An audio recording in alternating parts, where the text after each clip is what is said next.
இனிமே கண்ணை மூடிட்டு கடலை எண்ணெய் வாங்கலாம். ஏன்னா மந்த்ரா கடலை எண்ணெய் இதயத்தின் தயாரிப்பு. அருணாச்சல பிரதேச மாநிலத்தில் முதல்வர் பெமா காந்து தலைமையில் பாஜக ஆட்சி நடக்கிறது. இங்குள்ள 60 சட்டசபை தொகுதிகளுக்கும் 2 லோக்சபா தொகுதிகளுக்கும் ஏப்ரல் 19 ஒரே நேரத்தில் தேர்தல் நடைபெறவுள்ளது. சட்டசபை தேர்தலுக்கான ஓட்டு எண்ணிக்கை ஜூன் 2லும் லோக்சபா தேர்தல் ஓட்டு எண்ணிக்கை ஜூன் 4லும் நடக்கிறது. இதற்கான வேட்புமனு தாக்கல் நேற்றுடன் முடிந்த நிலையில் 2 லோக்சபா தொகுதிகளில் போட்டியிட 15 பேர் வேட்புமனு தாக்கல் செய்துள்ளனர். 60 சட்டசபை தொகுதிகளில் போட்டியிட 197 பேர் வேட்புமனுவை தாக்கல் செய்துள்ளனர்.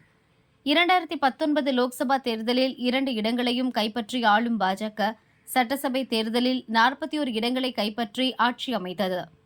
இந்த முறையும் ஆளும் பாஜக 60 சட்டசபை தொகுதிகளிலும் வேட்பாளர்களை களமிறக்கியுள்ளது. காங்கிரஸ் 34 தொகுதிகளிலும் தேசிய மக்கள் கட்சி 29 இடங்களிலும் போட்டியிடுகிறது. வேட்புமனு தாக்கல் முடிவில் பாஜக போட்டியிடும் 60 தொகுதிகளில் 5 இடங்களில் அக்கட்சி வேட்பாளர்கள் மட்டுமே வேட்புமனு தாக்கல் செய்துள்ளனர். முதல்வர் பெமா காந்துவின் முக்தோ தொகுதி, ஜிகே டாக்கோவின் தாலி தொகுதி, நியாட்டோ டுகோமின் தாலிகா, ரத்து தேச்சியி போட்டியிடும் சாகாலி, முச்சுமித்தியின் ரோயிங் தொகுதியில் மற்ற கட்சி வேட்பாளர்கள் யாரும் வேட்புமனு தாக்கல் செய்யவில்லை. இதனால் இந்த 5 பாஜக வேட்பாளர்களும் போட்டியின்றி தேர்வாக உள்ளனர்.